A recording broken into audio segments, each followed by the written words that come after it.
नमस्कार, बहुत स्वागत है आपका। मैं हूं आपके साथ ललिता चक्रधारी। चले एक नजर डालते हैं आज के टॉप 10 बुलेटिन पर। दिल्ली चुनाव को लेकर भाजपा की इलेक्शन कमेटी की बैठक, पीएम मोदी होंगे शामिल। दिल्ली चुनाव में बाकी उम्मीदवारों की आएगी लिस्ट। राहुल गांधी के खिलाफ मानहानि केस में सुल्तानपुर की एमपी एमएलए कोर्ट में होगी सुनवाई। 2018 में कर्नाटक चुनाव के दौरान गृह मंत्री अमित शाह के खिलाफ आपत्तिजनक बयान देने का आरोप।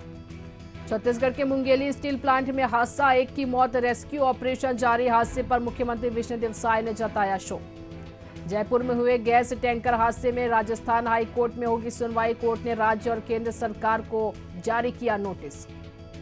यूपी के मेरठ में एक ही परिवार के 5 लोगों की हत्या, घर में मिली पति पत्नी और 3 बेटियों की लाश। मौके पर पहुंची पुलिस और फॉरेंसिक टीम।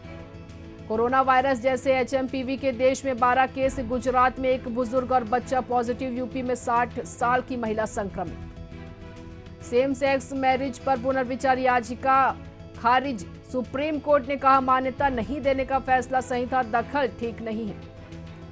तमिलनाडु के 10 मछुआरों को श्रीलंकाई नौसेना ने पकड़ा, नाव भी जब्त की। देश में कोहरे और भीषण ठंड का दौर जारी। 17 राज्यों में घने कोहरे का अलर्ट। हिमाचल प्रदेश में बर्फबारी की संभावना। कोहरे और ठंड का दौर जारी। अमेरिका के कैलिफोर्निया में लगी भीषण आग बुझाने में मदद के लिए आगे आया कनाडा।